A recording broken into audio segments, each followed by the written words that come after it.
Marcos 12, 18, hermanos. Vamos a leer. Si gusta, para dar inicio, vamos a leer hasta el versículo 22. Pero mantenga su Biblia abierta en este pasaje bíblico durante todo el mensaje, porque vamos a predicar hasta el versículo 27. Así que cuando vaya por el 27 saben que ya terminé. Pero vamos a comenzar el 18 hasta el 22 para mientras, hermanos, para solo dar inicio. Entonces vinieron a él los saduceos, que dicen que no hay resurrección, y le preguntaron diciendo: Maestro, Moisés nos escribió que si el hermano de alguno muriere y dejare esposa, pero no dejare hijos, que su hermano se case con ella y levante descendencia a su hermano. Hubo 7 hermanos, el primero tomó esposa y murió sin dejar descendencia. El segundo se casó con ella y murió, y tampoco dejó descendencia. Y el tercero de la misma manera. Y así los 7 no dejaron descendencia. Y después de todos murió también la mujer. Hasta el 23, vamos a leer. En la resurrección, pues, cuando resuciten, ¿de cuál de ellos será ella mujer?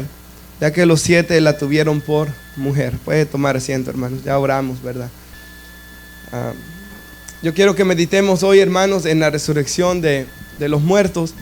Y para eso, hermanos, tenemos que entender algo. Si usted ve el versículo 18, dice que vinieron a Jesús los saduceos. Ahora, han venido los fariseos con los herodianos a preguntarle en este pasaje bíblico sobre el tributo, ¿verdad? Vinieron a preguntarle también sobre con qué autoridad él hacía lo que él había hecho en el templo. Si usted se recuerda, él acababa de sacar fuera a los cambistas, dice la Biblia, y a todos los que vendían animales en el templo. Y él está siendo atacado por diferentes grupos religiosos. Y ahora nos va otro, el de los saduceos. Ahora los saduceos, hermanos, su nombre viene se cree, ¿verdad? Esto no se sabe al 100%. Porque este grupo, hermanos, desde el año 70, cuando se destruyó el templo, desapareció. Entonces, los judíos ortodoxos hoy no tienen nada que ver con los saduceos.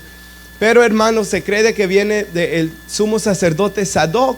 De ahí saduceos, ¿verdad? Y Sadoc era, hermanos, el hombre a quien Dios le prometió de que de su descendencia iban a estar siempre sumos sacerdotes en el templo, ¿verdad? Porque si usted se recuerda, Elí, por los pecados de él y de sus hijos, bueno, el pecado de él de no hacer nada, cuando sus hijos pecaban, Dios quitó esa línea de sacerdotes y solo dejó la de Sadoc. Así que de ahí se cree que venían estos saduceos, que eran pocos en número, no eran tantos como los fariseos, hermanos, que los fariseos eran la religión del pueblo, era lo que la mayoría de gente creía en Israel.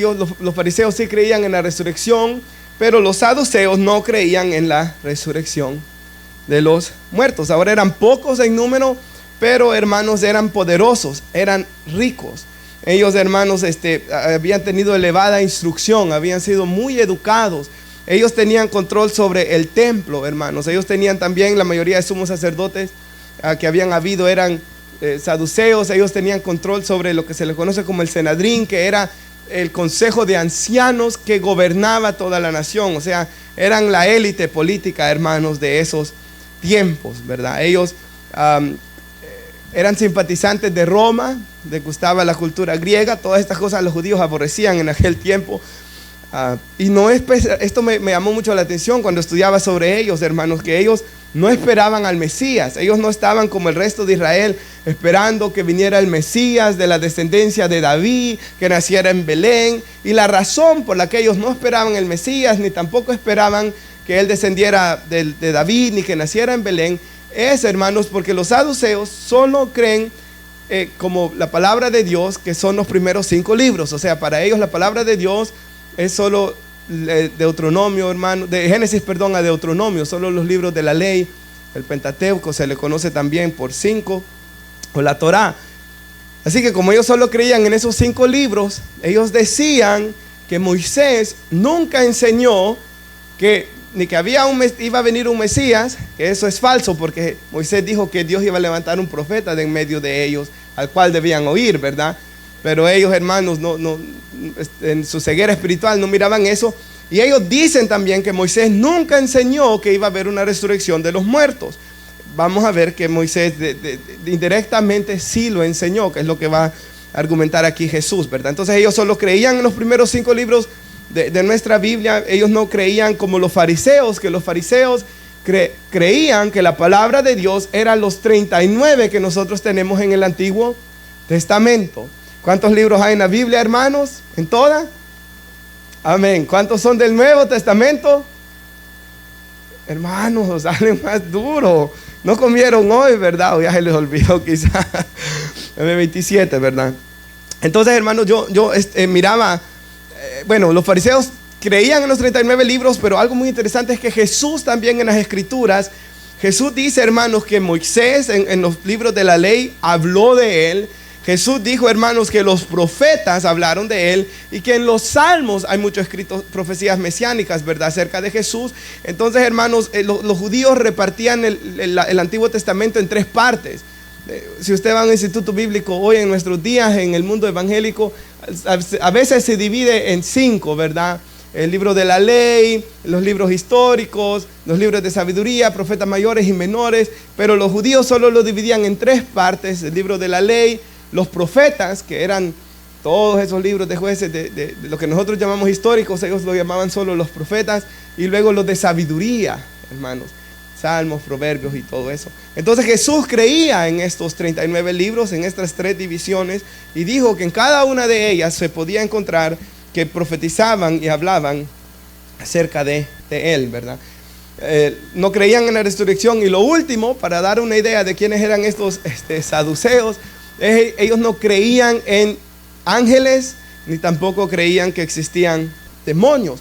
Entonces, porque no creían en todas estas cosas, hermanos, no creían en un Mesías, no creían en la muerte, en la vida después de la muerte, perdón, ellos entonces vivían para el hoy. Ellos vivían para satisfacer sus deseos carnales. Y tengo algo que encontré, hermanos, del historiador Flavio Josefo, que decía así, que él vivió en aquellos tiempos antiguos, y él, hablando de los saduceos, dice que la doctrina de los saduceos enseña que el alma muere con el cuerpo. Entonces ellos creían, hermanos, que desde el momento que una persona moría, en ese momento esa persona dejaba de existir, su alma también perecía con su cuerpo, ¿verdad? Algo que la mayoría de gente nunca ha creído, hermanos, porque si usted ve hasta en nuestros países, ¿verdad?, el Día de los Muertos, o se les lleva comida. Todo eso no es correcto, por cierto, ¿verdad?, llevarles comida, hermanos, porque nadie la va a comer ahí, ¿verdad? Pero uno llevaba flores o todas esas cosas, ¿verdad? Porque el hombre, dice la Biblia, que Dios puso eternidad en su corazón, hermanos. Cuando alguien muere, nosotros de alguna manera sabemos en nuestro interior algo que Dios puso, hermanos, en nosotros, de que la persona existe en algún lugar, que vamos a ver dónde, hermanos, va cada persona hoy, ¿verdad? Así que ellos, como decían, vivimos para el hoy. Por eso es que estaban robando, hermanos, en el templo, como vimos, ¿verdad? Por eso es que ellos estaban pecando de esa manera, hermanos. Eran bien liberales, porque para ellos esto era todo, ¿verdad?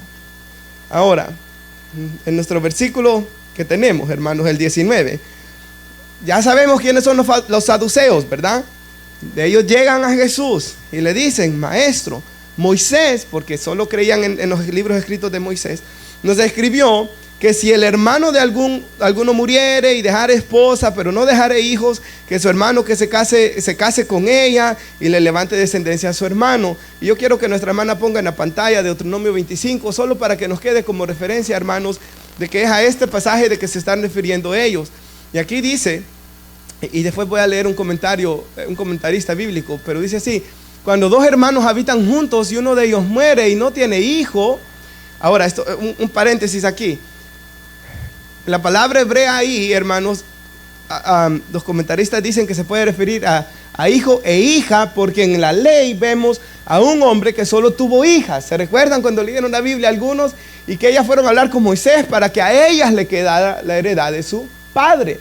Así que lo más seguro, lo que dicen los comentaristas, y yo creo también que están correctos en esto, que está hablando de alguien que no tuvo hijos, ¿verdad? La mujer del fallecido se casará, fuera de la familia con un extraño. Y es muy importante, el cuñado se allegará a ella en el antiguo pacto, ¿verdad?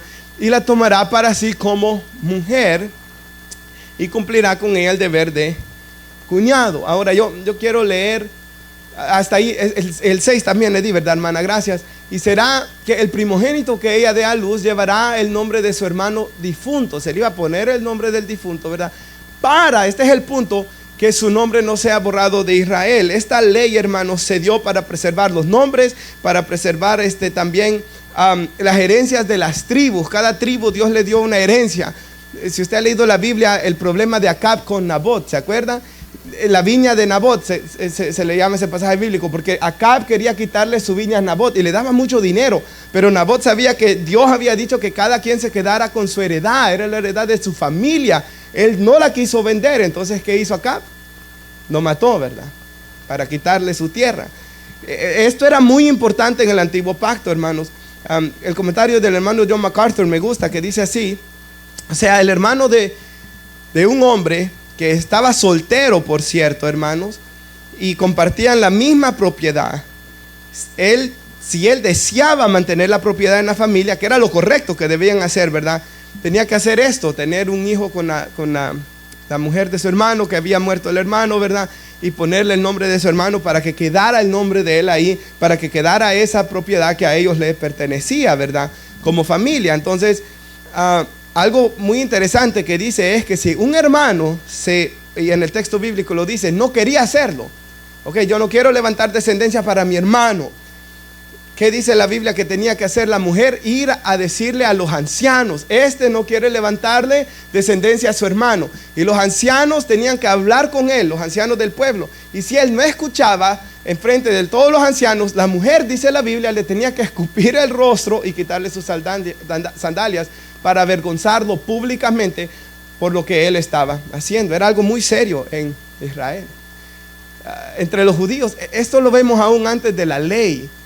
¿Cuántos han leído un pasaje de la Biblia que cuando yo lo leí la primera vez, yo no entendía por qué estaba en las escrituras? Génesis 38, ¿cuántos lo han leído, hermanos? Génesis 38 hay una historia que yo de verdad no entendía por qué estaba en la Biblia. Aparece Judá, que tiene un hijo que es malo, y dice la Biblia que el hijo muere, y después Judá, siguiendo estos principios, aunque esto fue antes de la ley, viene y le da esta mujer a su siguiente hijo. Pero este hijo no le quiere levantar descendencia a su hermano, entonces está procurando no dejarla embarazada, y Dios se molesta tanto que le quita la vida. Y luego había otro hermano que era muy joven, y Judá se olvida de todo, ¿verdad? Y luego, hermanos, termina un solo problema ahí, que no voy a entrar en detalles, en el cual la mujer engaña a Judá mientras está borracho para dormir con ella, y queda embarazada del suegro. Y esa historia es bien fea, hermanos, y nosotros decimos: ¿por qué está eso en la Biblia? O sea, ¿por qué está todo ese problema? Y algo que la Biblia hace es, hermanos, que la Biblia muestra la realidad del hombre y todos los pecados que el hombre hace. La Biblia no esconde, hermanos, los pecados de David, ni de Sansón, ni de Judá, hermanos. Más adelante a Judá lo vemos en el capítulo 39 queriendo matar a José.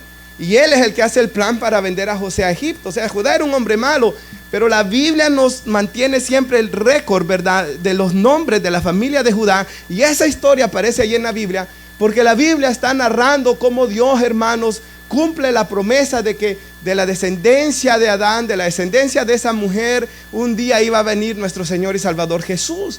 Luego Dios le promete a Abraham que de su descendencia iba a venir el Salvador, que iba a bendecir todas las naciones. Y esa promesa se pasa de Abraham, aunque tuvo otros hijos como Ismael, pero no se pasa a él, sino que se le pasa a Isaac, y se le pasa a Jacob, y de Jacob Jacob tuvo 12 hijos varones, pero se le pasa a Judá. Por eso aparece esa historia ahí, porque de esa descendencia iba a venir nuestro Señor y Salvador Jesús. Entonces Dios, a pesar de todos los pecados como Abraham, que hasta mintió, de todos los errores que cometieron, de todo lo que hicieron, nuestras faltas fueron muchas, pero su gracia fue mayor, cantábamos, ¿verdad? Si nosotros miramos nuestras vidas también, hermanos, nadie aquí ha vivido una vida perfecta. En nuestras vidas hay un montón de metidas de cuatro, dicen, ¿verdad, hermanos? Así que, hermanos, el propósito de esta ley era para preservar los nombres y las familias y las herencias, pero los saduceos han venido y han querido ridiculizar, hermanos, ese mandamiento. Estos hombres, yo estoy pensando, estos hombres eran tan cínicos de que algo tan triste como la muerte de un ser querido, de un familiar, y la resurrección, que era tan importante, ellos lo habían agarrado para tentar a Jesús.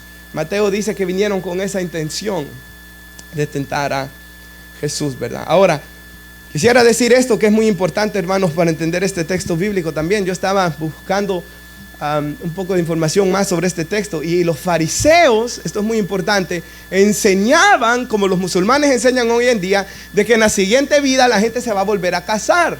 Es un problema que hay aquí. Entonces ellos enseñaban de que en la siguiente vida se iban a casar, y usted sabe que hay musulmanes que en el paraíso dicen que van a recibir tantas mujeres, ¿verdad? Ahora, los fariseos no creían eso, ¿verdad? Tan extremo, pero sí creían que el siguiente mundo era uno similar a este, donde la gente podía casarse y establecerse en familias. Y Jesús corrige eso, ¿verdad? Jesús enseña que eso no va a pasar. Así que, hermanos, si alguien se va a casar es en esta vida, no en la siguiente. Con Stephanie, un hermano nos decía, un hermano americano, de que en su iglesia tuvo una señora que a los 70 se casó. Nunca es tarde, ¿verdad? Pero si se va a casar es aquí, no después. Quiero decir eso bien claro, ¿verdad? Ya días no tenemos una boda en la iglesia, hermanos, que se animen, ¿verdad? Ahora, hermanos, versículo 22, ¿lo tenemos?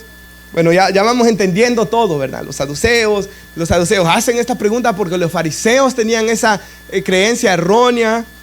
Ellos tratan de aprovecharse y ellos dicen, ellos me imagino que estaban pensando, ok, si Jesús cree de que en la siguiente vida se van a casar, si Jesús cree como los fariseos, aquí lo dejamos ya Jesús desacreditado. Es lo que están pensando, ¿verdad? Y miren lo que dice el versículo 22, ¿lo tenemos, hermanos? Después que lo tuvo los 7, lo tuvieron por mujer, murió. Historia inventada, me imagino yo, ¿verdad? Sin duda. En la resurrección le preguntan, pues cuando resuciten, ¿de cuál de ellos será mujer? Ya que los 7 la tuvieron por mujer, y como ninguno pudo tener hijo con ella, ¿verdad?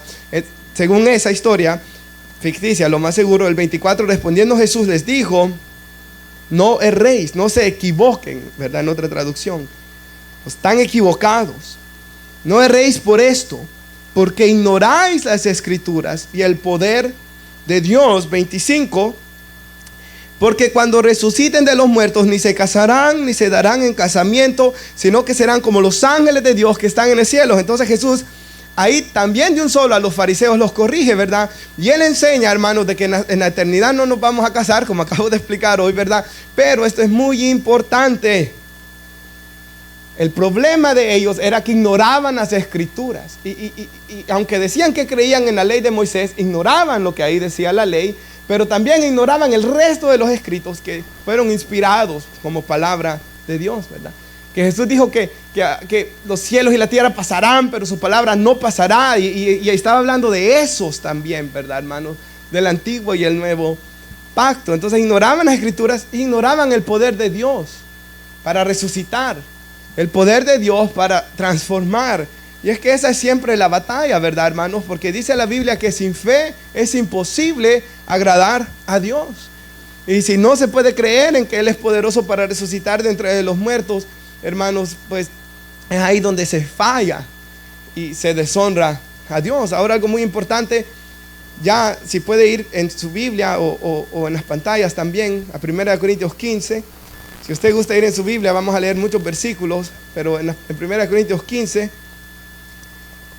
hermanos, en las pantallas tengo la Nueva Biblia de las Américas, pero en nuestro texto tenemos Reina Valera. Siempre es bueno, recuerde que la Biblia no fue escrita en Reina Valera hace tantos años, ¿verdad? Fue escrita en griego, hermanos, el Nuevo Testamento. Yo tuve el privilegio de leer, hermanos, la primera traducción que hizo Reina antes de la revisión de Valera. Y hermanos, fue escrito en los 1500 aún, y el español ha cambiado tanto de ahí a aquí, de que, hermanos, es imposible, no imposible, pero es muy difícil entender cómo se escribía hace 500 años. Entonces, por eso hay diferentes versiones de la Biblia, ¿verdad?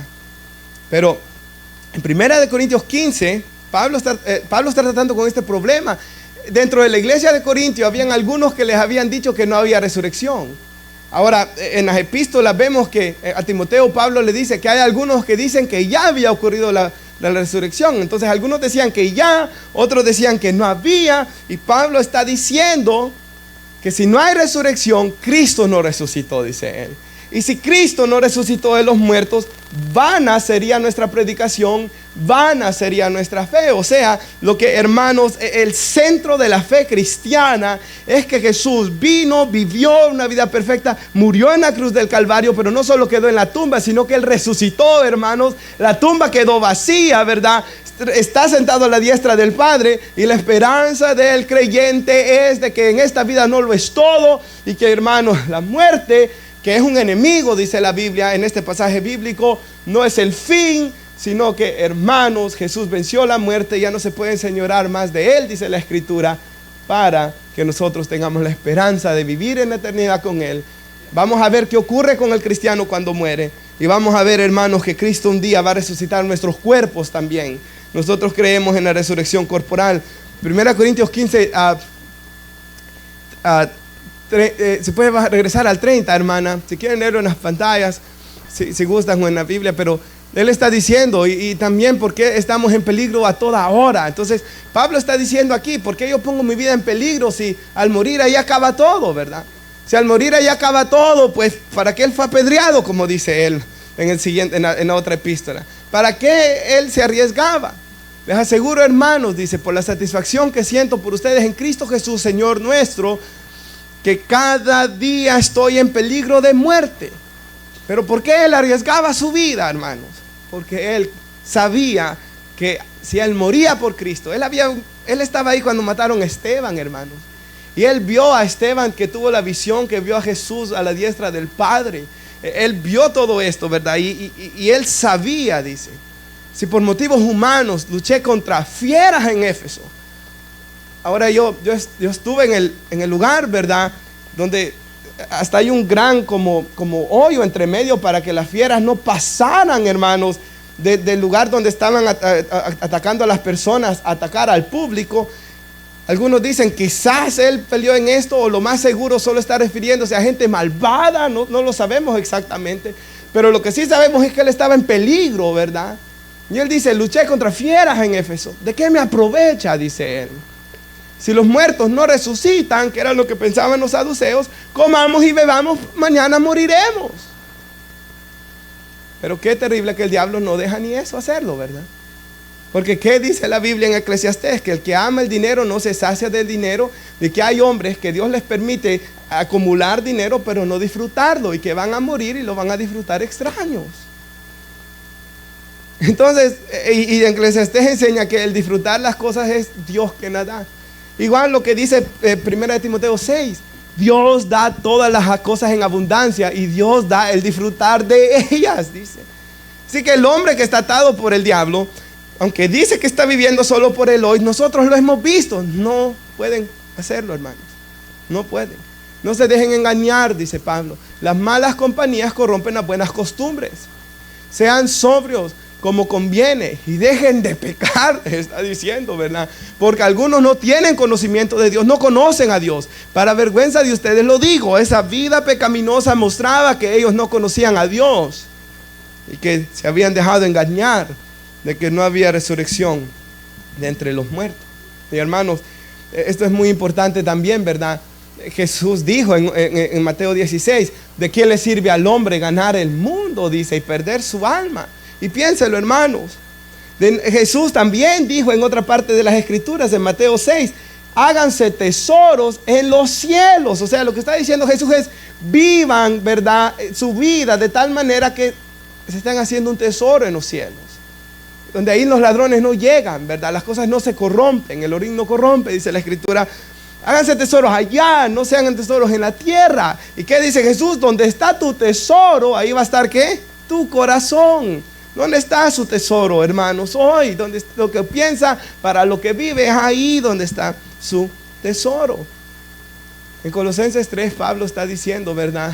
Pongan su mirada en las cosas de arriba, de donde está Cristo Jesús, ¿verdad? De donde está su vida escondida con Dios en Cristo, dice. Hermanos, la palabra de Dios no puede ser más clara. Imagínense, hermanos, en vivir una vida, ¿verdad?, tan enfocada en las cosas de este mundo, no poder haber disfrutado ni de las cosas de este mundo, y morir, y que eso quede ahí, aunque tenga hijos. Yo he contado varias veces esa historia, pero es que no se me olvida, hermanos, me quedó tan grabada en la mente de en la radio que escuché que un hombre llamó diciendo, era unas enseñanzas sobre ser padre, de que el papá murió y le dejó una gran cantidad de dinero, pero él dice, cómo me hubiera gustado que mejor él hubiera pasado tiempo conmigo y hubiera gastado un poco de este dinero conmigo mejor. Porque al final, hermanos, yo lo he dicho, ¿verdad? Es mejor que mis hijos, por ejemplo, vivan conmigo y no que yo me lleve mal con ellos y nunca esté ahí y al final les deje dinero. O sea, ¿de qué va a servir eso si nunca tuve el amor de ellos? No sé si me doy a entender, hermanos. ¿De qué va a servir eso al final? Así que de nada sirve hacerse tesoros en la tierra, ¿verdad, hermanos? Pero imagínense, por eso dice la Biblia, acuérdate de tu Creador en los días de juventud, antes que vengan los días malos, en los cuales los días digas, no tengo en ellos contentamiento. Lo que la Biblia nos dice ahí es que nos lleguemos a ser viejitos amargados, ¿verdad? Viejitos amargados, hermanos, llenos de remordimientos, que su vida la vivió mal. Hermanos, eso es lo que yo no quiero llegar a ser. No quiero llegar a ser un viejito amargado, hermanos. Queremos ser sabios, ¿verdad? Hay gente bien mayor, hermanos, de que da gozo verla o escucharla, hermanos. Pero hay unos viejitos que son tan amargados, hermanos, que cuesta, ¿verdad? ¿Cómo queremos vivir nosotros? Yo me pongo a pensar, piensa en la vida de alguien, por ejemplo, en compartir el evangelio, evangelizar a alguien, estar ahí por una persona cuando está pasando un momento difícil y que esa persona venga a los pies de Cristo y se salve. Esa persona por el resto de su vida y luego por la eternidad siempre va a recordar que usted fue el instrumento que Dios usó para traerlo a los pies de Cristo. Así que una invitación, el orar por las personas, el estar ahí, el tratar de tener un impacto para el bien en el otro. Debemos de vivir nuestras vidas, hermanos, pensando en lo eterno, mirando a las personas y viéndolas como almas eternas, ¿verdad, hermanos? Que necesitan a Cristo. Debemos vivir, hermanos, nuestras vidas también. Y yo me ponía a pensar lo que Jesús dice, ¿verdad, hermanos? Más adelante lo va a tratar, por cierto, en este Marcos donde estamos, de que viene una mujer, hermanos, y está dando una ofrenda y Jesús la está viendo, el haber vivido nuestra vida con generosidad, hermanos, porque anhelábamos que el reino de Dios avanzase. O aún también, hace unas semanas, hace como casi un mes quizá, estaba en un culto de americanos, estaba predicando y una señora, hacen como un medio pequeño, como especie de drama con los niños en esa iglesia. Y me recuerdo que la señora anciana ya, ahí está su hijo es diácono dentro de la iglesia. Y la señora dijo de que ella, usted sabe esas Biblias que usted puede comprar donde usted puede escribir notas. Ella dice que ella agarraba una Biblia, por ejemplo el Nuevo Testamento, lo leía todo y escribía notas y se lo pasó a sus hijos y luego lo hizo para sus nietos, como que yo agarre una Biblia y escribo un comentario bíblico para mi hijo y luego para mi hija. Y cuando ella decía eso, hermanos, me alegraba grandemente y me ponía a pensar, usted piensa, hermana que está aquí o hermano, de que su papá le hubiera dejado una Biblia, que cuando él leía la Biblia, él escribía comentarios para usted, animándolo, aconsejándolo, similar a lo que Pablo hizo con Timoteo, ¿verdad? Ahí vemos un padre en la fe escribiéndole, aconsejando a su hijo en cómo debe de vivir. Lo que estoy diciendo es, hermanos, procuremos dejar un buen legado al final, en hijos y en nietos, ¿verdad, hermanos? Sabe, Pablo lo dijo de esta manera y quisiera leerlo. Para mí el vivir es Cristo, dijo él, y el morir es una ganancia. O sea, él vivía y el vivir es Cristo, ¿verdad, hermanos? Y si usted ve solo en el capítulo 1, él menciona a Jesús tantas veces. Y él dice, para mí el vivir es Cristo y el morir es ganancia. Y dice él después, pero si el vivir en la carne, esto significa para mí una labor fructífera, dice él, entonces no sé cuál escoger. De ambos lados me siento apremiado, dice él, porque deseo partir y estar con Cristo, pues esto es mucho mejor, dice él. Sin embargo, continuar en la carne me es necesario por causa de ustedes. Entonces Pablo dice, yo quiero morir y ir con Cristo, está diciendo él. Eso es mejor. Pero a la misma vez, si estoy con vida, que esto sea para una labor fructífera, dice él.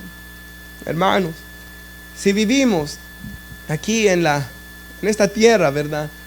Que vivamos, hermanos, para estar haciendo una labor fructífera. El padre en sus hijos, el hombre animando y discipulando a su esposa. Porque ¿qué dice la Biblia, hermanos? Y esto de verdad ahorita me viene en mente. Pablo le dice a las hermanas, cuando no entiendan algo en la iglesia, ¿a quién le tienen que ir a preguntar? Al esposo. Y que usted sea un hombre sabio, que le pueda decir, no entendí qué quiso decir el pastor con los saduceos y bueno, esto y esto, ¿verdad? Esa clase de hombres deben haber aquí, hermanos. El hermano Paul Washer dice esa frase, hermanos, que he repetido tantas ocasiones, pero que le quede grabada en la mente. Un hombre nunca se arrepentirá del tiempo pasado con Dios y con su familia, ¿verdad? Al final, hermanos, ¿qué es lo único que tiene un valor eterno? ¿Y qué es lo único que va a quedar? Porque todo lo de aquí no se lo va a llevar, ¿verdad? Este joven que murió de 31 años, quedaron millones de dólares.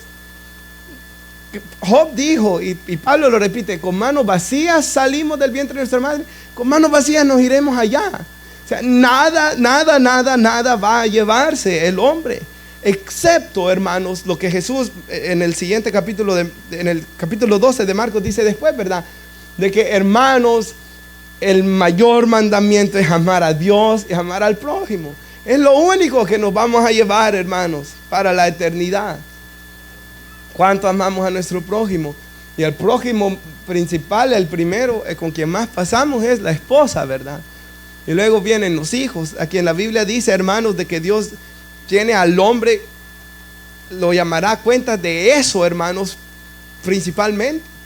Pero luego está el resto de las personas, ¿verdad? ¿Cuánto amó la iglesia del Señor? ¿O cuánto amó a las almas que no conocían a Cristo? ¿Cuánto se preocupó por ellos? Eso, hermanos, es lo que va a quedar, nuestro servicio a Dios, nuestro tiempo de comunión con Él, hermanos. Y yo creo que lo que dijo el hermano Paul Washer es cierto, ¿verdad? Por lo menos un hombre cristiano nunca se va a arrepentir del tiempo que él le ha servido a Dios, de lo que él haya hecho para Dios, jamás. Es como si usted ve en su teléfono, y a mí de vez en cuando me gusta ver atrás algún viaje que fui a algún lugar con los niños, o con esto de que Facebook tira recuerdos, memorias, ¿verdad? Y uno ve de que fue a tal lugar de vacaciones. Nunca se arrepiente uno de haber ido, ¿verdad? De haber salido a tal lugar. Yo no hay un día que me haya arrepentido de haber ido a la iglesia. Yo no hay un día que me haya arrepentido de que leí la Biblia. Me arrepiento de no haber leído más. No me arrepiento de que oré. No, me arrepiento de no haber orado más. Yo no me arrepiento, hermano, de nada de mi servicio a Dios, ni de nada que haya pasado con mi familia, porque al final eso es lo único que va a quedar. Y la Biblia dice, el que no trabaje, que no coma, ¿verdad? Es necesario trabajar, y aquí a los jóvenes se les ha enseñado, le hemos motivado a que estudien, ¿verdad? Y se les ha dado un regalito y se les ha motivado, hermanos, y todo esto es muy bueno, se necesita hacer. Pero la Escritura enseña que debemos buscar primeramente el reino de Dios y su justicia, y todo lo demás va a venir añadido. Yo les dije que busquen casarse, ¿verdad? Que no es bueno que el hombre esté solo, pero el matrimonio no debe de ser un ídolo. Los hijos no deben de ser un ídolo. La carrera no debe de ser un ídolo. Hasta, hermanos, hay hombres, por ejemplo, de que yo escuché esto, de que pueden amar predicar, y que eso no sirve, porque lo que debemos amar es al Dios de quien hablamos y a la gente a quien hablamos, hermanos. Entonces, hasta de eso se puede hacer un tipo de ídolo. No debemos de tener ídolos, hermanos. Lo que debemos hacer es amar a Dios y a nuestra familia, a nuestro prójimo, porque al final eso es lo único que va a quedar en aquel día.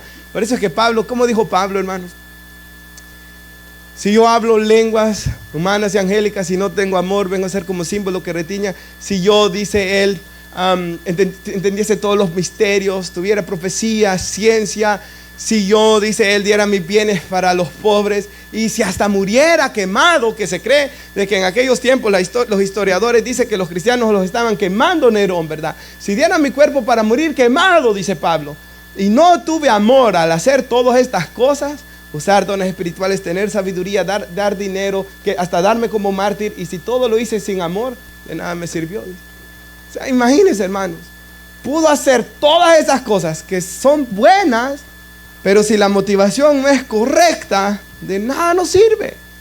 Así que hasta servir en la iglesia de nada me sirve si no lo hice con amor como motivación. Imagínense, hermanos. El versículo 42 de 1 Corintios 15, puede poner en nuestra pantalla o lo puede ver en su Biblia. 1 Corintios 15, 42. Pablo está hablando nuevamente de la resurrección. ¿Cómo va a ser la resurrección? La resurrección de los muertos dice que va a ser así. La siguiente parte. Se siembra en un cuerpo corruptible. Y piensen en eso, hermanos. ¿Cómo llama la Biblia al cuerpo que usted y yo tenemos hoy? Corruptible. Hablábamos de los pecados de Judá, hablábamos de los pecados de David, hablamos de los errores que vemos en muchos de estos hombres en las escrituras. Salomón ni se diga, ¿verdad? Hermanos, el hombre es corruptible, el hombre lucha contra su pecado. A veces uno ve esos viejitos, ¿verdad? De que Chuck Swindoll ya cuando tenía 80 años dijo en esa predicación: yo aún batallo contra la carne. El orgullo, vanidad, todas esas cosas siempre van a ser una batalla, hermanos.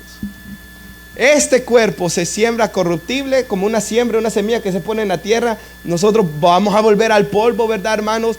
Moriremos con un cuerpo corruptible, pero resucitará con un cuerpo incorruptible. Ya no vamos a tener pecado, hermanos. A John MacArthur le preguntaron por qué quería ir al cielo, por qué quería morir, ¿verdad? Él acaba de morir. Y él dijo así: yo, ya en sus 80, él también, estoy cansado de pelear contra el pecado, con el mío y el de los miembros de la iglesia. Dijo él: hermanos, en aquel día será incorruptible. Hay gente que habla como que en el cielo van a haber roces. Hermano, esa es tontería, ¿verdad? En el cielo no va a haber nada de roces. No va a haber nada de esas cosas, hermanos. No va a haber que voy a estar con cara de amargado viendo a fulano de tal. Eso ni lo debería ver aquí, pero no lo va a ver allá, porque el pecado será quitado. Se siembra en deshonra, como lo llama la escritura, en nuestro cuerpo, pero va a resucitar en gloria, hermanos. Imagínense. Se siembra en debilidad, y vaya que somos débiles. Hermanos, somos tan débiles de que, imagínense solo eso, ¿verdad? De que yo vi en las noticias hace varios años atrás que un hombre lleno de racismo fue a Walmart a matar a todo el hispano que viera ahí. Imagínense cuán débiles somos. Imagínense cuán frágiles somos. De que podemos ir, llegó gente tranquila a Walmart y allá había el otro hombre con el diablo metido, ¿verdad? Lleno de racismo. Se siembra en debilidad nuestro cuerpo. Débil, se enferma, tan frágil, pero resucitará en poder. ¿Qué más dice? Se siembra en un cuerpo natural, como el que tenemos, y se resucitará en un cuerpo espiritual. Así que va a haber un cuerpo, hay un cuerpo natural, pero también en la eternidad vamos a tener un cuerpo, hermanos, espiritual. Así que el mismo cuerpo que tiene hoy lo va a tener después, hermanos, pero ya no con los dolores, ¿verdad? Me imagino que se va a ver, uno se va a ver mejor que hoy también, ¿verdad, hermanos?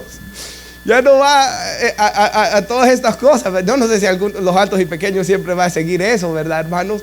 Pero sí dice, hermanos, de que, y aquí cita, el primer hombre, Adán, fue hecho alma viviente. Esto es muy importante. El último Adán, o postrer Adán, dice Reina Valera, que es Jesús, ¿verdad, hermanos? Espíritu que da vida, Jesús da vida. Sin embargo, el espiritual no es primero, sino ¿quién vino primero? El primer Adán, ¿verdad? Luego vino el segundo, que es Jesús, el espiritual. Y dice, el primer hombre es de la tierra, terrenal. El segundo hombre vino del cielo, ¿verdad? Y mire, como es el terrenal, así también son los que son terrenales. Así como es el celestial, así también son los celestiales. Y el 49 es clave. ¿Cómo hemos traído la imagen del terrenal? Hermanos, desde que Adán pecó, eso nos lo pasó a todos. Todos nacemos con ese cuerpo mortal, débil, de corrupción y todos los males que podamos nosotros tener. La lucha con malos pensamientos, la lucha, todas esas batallas que usted y yo tenemos por culpa de aquel Adán, ¿verdad? De igual manera, gracias a la obra del segundo Adán, de nuestro Señor Jesús, a la vida que Él vivió, a la muerte que Él murió, nosotros traeremos también la imagen del celestial. O sea, así como usted y yo nos parecemos a Adán hoy, en la eternidad, hermanos, nos vamos a parecer a nuestro Señor y Salvador Jesucristo. Mantenga ahí el pasaje, pero yo quiero leer lo que dijo el apóstol Juan hablando de eso. Y dice: amados, ahora somos hijos de Dios, ya ahorita, ¿verdad? Pero aún no se ha manifestado lo que habremos de ser. Pero sabemos que cuando Cristo se manifieste, dice, seremos semejantes a Él, porque le veremos tal como Él es. La promesa del cristiano es ser semejante a Jesús. Ese es el propósito de Dios. Si usted ve, Dios crea al hombre imagen y semejanza de Él. El hombre peca. Siempre tenemos la imagen y semejanza de Dios, pero ha sido dañada, ¿verdad? Hacemos malas cosas. Cuando alguien viene a Cristo, es salvado para ser transformado conforme a la imagen de Jesús. Entonces, el ser cristiano es que el carácter de uno, el corazón de uno está siendo transformado a ser como Jesús. Y el final de la vida cristiana es que Dios resucitará nuestros cuerpos para hacerlos semejantes al de su Hijo, nuestro Señor y Salvador Jesús. Esto digo, hermanos, dice él, carne y sangre, ¿verdad? No heredarán el reino de Dios, ni tampoco lo que se corrompe hereda lo incorruptible. En esta corrupción no podemos ir al cielo, ¿verdad? Así que les digo un misterio: no todos dormiremos, pero sí todos seremos transformados. Lo que él está diciendo ahí es que no toda la gente se va a morir, ¿verdad? Si bien la Biblia dice que está establecido para el hombre que muera una vez después del juicio, Pablo enseña, hermanos, en este y en otro pasaje de Tesalonicenses, que no todos van a morir, porque va a haber mucha gente cristiana que esté viva el día que Cristo venga. Y el día que Cristo venga, en un momento, es la palabra griega átomos. Si usted se recuerda una caricatura que en los 80 creo que salió, que se llamaba La hormiga atómica, porque era rápida, ¿verdad? En un momento, en un abrir y cerrar de ojos, dice, a la final trompeta, porque sonará, sigue diciendo, la trompeta, y los muertos resucitarán incorruptibles. O sea, los primeros que van a resucitar son los que estén muertos, que vienen con el Señor. Y nosotros seremos transformados, dice. Porque es necesario que esto corruptible se vista de incorrupción. Piensen eso, hermanos. Ya no tener que estar luchando con el pecado uno. Esto mortal en inmortalidad. Ya no estar con este temor de la muerte. Sigue diciendo, cuando esto corruptible se haya vestido de incorrupción, cuando esto mortal se haya vestido de inmortalidad, entonces se cumplirá la palabra que está escrita: devorada ha sido la muerte en victoria. Y que dice: ¿dónde está, oh muerte, tu victoria? ¿Dónde, oh sepulcro, tu aguijón? El aguijón de la muerte es el pecado. O sea, ¿con qué nos hiere la muerte? Con el pecado. ¿Y por qué tiene poder el pecado? El poder del pecado es la ley. Aunque la ley es justa, buena y santa, dice Pablo en Romanos 7:10, el problema es que la ley me acusa y me hace ver mi pecado. Así que un aguijón traspasándome, y aunque me mató, ¿verdad?, antes de Cristo, dice, pero gracias damos a Dios, ¿verdad?, que nos ha dado la victoria por medio de nuestro Señor Jesucristo, quien venció la muerte, quien venció el pecado, quien cumplió la ley que no podíamos cumplir. Por tanto, mis amados hermanos, estén firmes y constantes. Mire cómo debemos estar, abundando, hermanos, siempre en la obra del Señor. ¿Cómo debemos estar? Abundando en nuestro trabajo a Dios, sabiendo que su trabajo en el Señor no es en vano. No es en vano, hermanos. Yo creo que cada vez que vemos personas, ¿verdad?, morir a nuestro alrededor, y esto en las noticias se ve todo el tiempo. Esta semana falleció un pastor, un predicador que a mí me gustaba escuchar mucho, por ejemplo, ¿verdad? Quizás algunos de ustedes lo vieron en redes sociales o en YouTube, se dieron cuenta. Me comentaba alguien, me llamaba si podía hacer un funeral la semana que viene, y hablaba yo de que sí. Y también hace poco fuimos a orar por una familia que alguien había muerto, y así, bueno, vimos en la televisión ese joven que mataron, y así, hermanos, todas las veces que vemos esto y a nuestro alrededor está pasando, nos recuerda, hermanos, aunque sea doloroso, de que está establecido que esto va a ocurrir. También nos recuerda lo que dice 1 Corintios 15:26, que el último enemigo en ser destruido es la muerte. Que un día la muerte será destruida.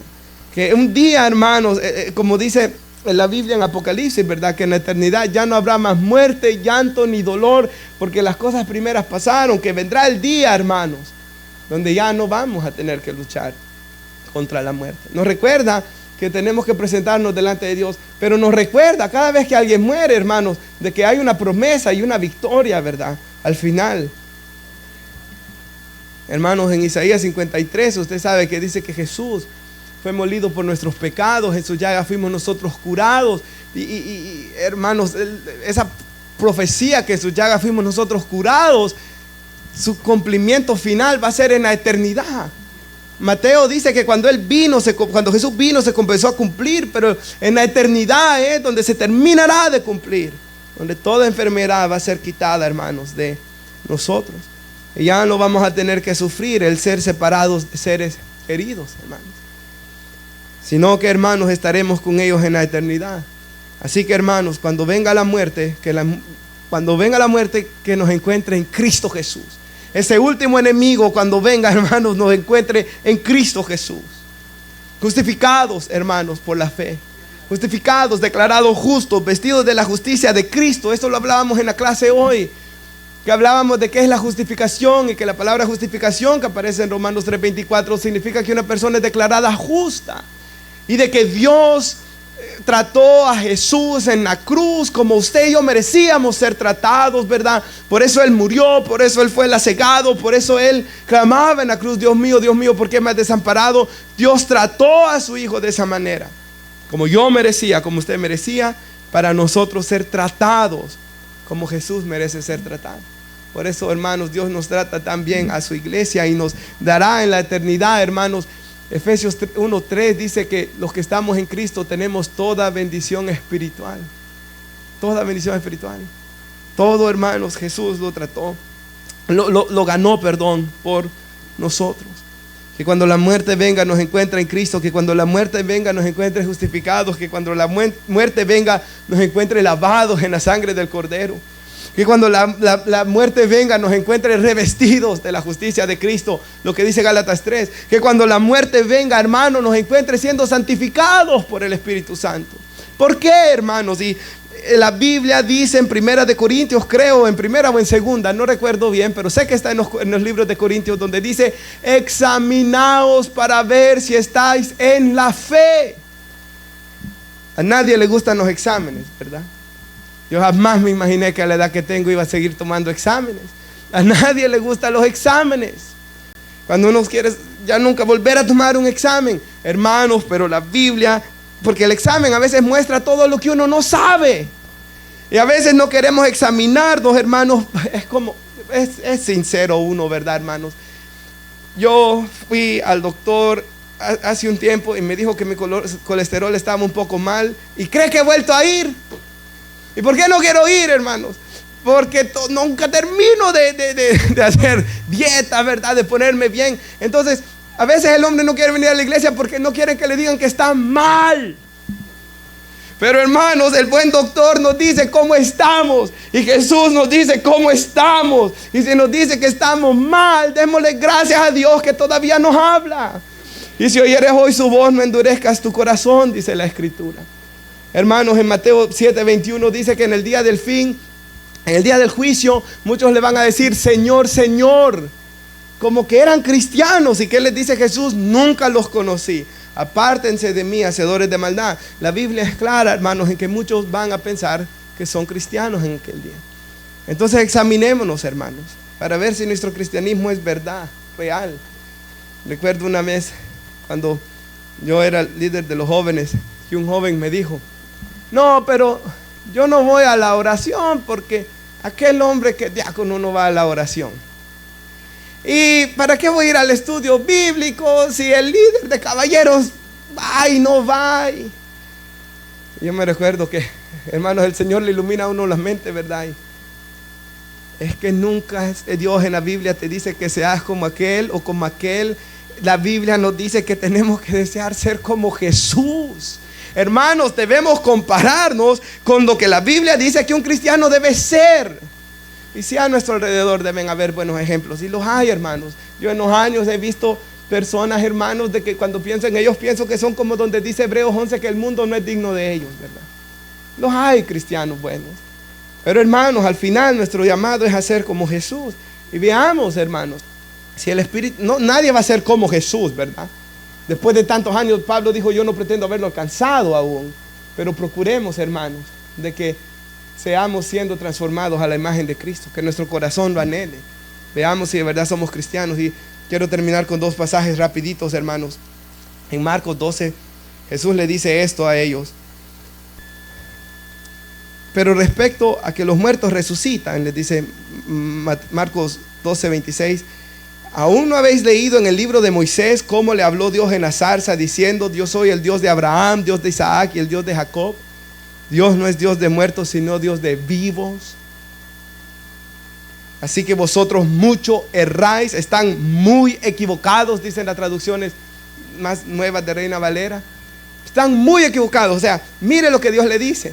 Moisés, cuando Dios le habló a Moisés en aquella zarza ardiente, le dice, yo soy el Dios de Abraham. Y si Abraham no existía, y si su alma había perecido, ¿por qué iba a mencionarlo, verdad? O sea, yo soy el Dios de Abraham. Y en el hebreo da a entender que Abraham estaba vivo. Es lo que les está diciendo Jesús. Yo soy el Dios de ellos. Ellos estaban con Jesús en la eternidad. Y de igual manera, si puede poner nuestra hermana 2 Corintios 5:6, perdón. 2 Corintios 5:6. Hermanos, el cristiano cuando muere va a la presencia de Dios, ¿verdad? A esperar el día que Cristo venga para venir con Cristo y resucitar su cuerpo. Esto es muy importante. Pablo dijo, ¿verdad? Si yo parto voy a estar con Cristo.